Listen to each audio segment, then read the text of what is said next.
সিদ্ধ হইতে হবে। আচ্ছা এটা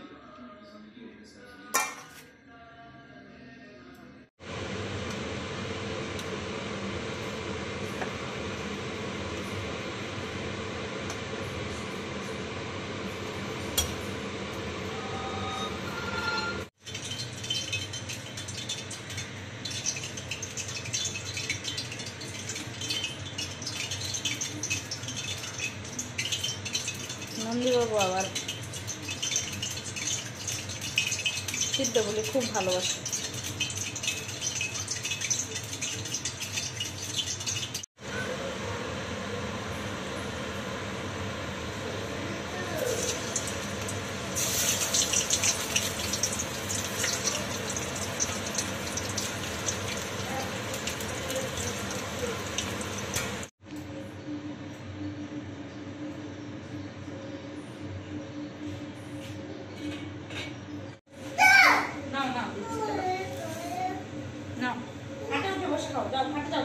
নমস্কার, সবাইকে সংক্রান্তির অনেক অনেক শুভেচ্ছা জানাই।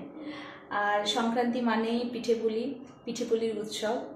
আমরা যেমন ছোটবেলা থেকেই দেখে আসছি, আমাদের মা, ঠাকুমা, আমার দিদা সবাইকে দেখতাম এই দিনটাতে, মানে সংক্রান্তির আগের দিন সারাদিন পিঠে নিয়ে খুব একটা মানে ব্যস্ততা, দারুণ একটা সময় কাটতো। তখন বিভিন্ন রকমের পিঠে বানাতো, আমরা খেতাম, খুব মজা করতাম। তো এখন যেহেতু আমরা বড় হয়ে গেছি, এখন আমার বিয়ে হয়েছে, বিয়ের পর সেই প্রথাটা মানে চালিয়ে যাওয়ার চেষ্টা করছি। আমার শাশুড়ি মাও বানাতেন, এখন আমি বানানোর চেষ্টা করি, অতটা পারি না কিন্তু চেষ্টা করি যে আমাদের বাঙালির ঐতিহ্যটা যেন বজায় থাকে আর কি, যতটা পারি ততটাই। যেমন আজকে আমাদের ঘরে হয়েছে